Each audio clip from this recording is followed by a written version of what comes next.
দৌলতাবাদ থানা এলাকার 4 অঞ্চলের পুরুষ ও নারী ঐক্যবদ্ধ হয়ে দৌলতাবাদ প্রাথমিক বিদ্যালয় থেকে শুরু করে কেওয়াতলা সবজি হাট থেকে দৌলতাবাদ বাজার মোড় পর্যন্ত 3 কিলোমিটার রাজ্য সড়কে পায়ে হেঁটে প্রতিবাদ মিছিল করে। সোমবার বেলা 3:30 দৌলতাবাদ প্রাথমিক বিদ্যালয় মাঠে শিক্ষক শিক্ষিকা ছাত্রছাত্রী ডাক্তার স্বাস্থ্যকর্মী আইনজীবী এবং এলাকাবাসী একত্রিত হয়ে আরজি করে নির্যাতিত ডাক্তারের শান্তি কামনার্থে 1 মিনিট নীরবতা পালন ও জাতীয় সঙ্গীতের পর প্রতিবাদী মিছিল শুরু করে রাজ্য সড়কের ওপর। এদিন এই মিছিল জনসমুদ্রে পরিণত হয়। মিছিলে 5 শতাধিক সদস্য ও মহিলা শামিল হয়। প্রতিবাদে মুখরিত হয়ে ওঠে গোটা দৌলতাবাদ এলাকা। প্রতিবাদ মিছিল শেষে সকলে কঠোর থেকে কঠোরতর প্রতিবাদী হয়ে ওঠে। মিছিল শেষে মিছিলের কর্তারা মিডিয়ার মুখোমুখি হয়ে বলেন, আমরা খুব দ্রুত দোষীদের ফাঁসি চাই এবং জনসমক্ষে নিয়ে এসে ফাঁসি চাই।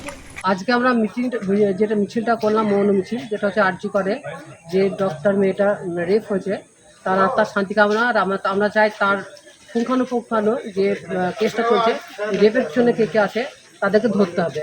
আমরা যারা এই রেপ করেছে তাদের মূলত দৃষ্টান্তমূলক শাস্তি যাতে হয়।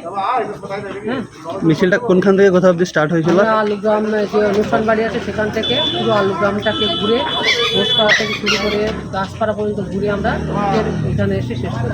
আপনার নাম? আমার নাম সুস্মিতা সরকার। ওকে, ধন্যবাদ।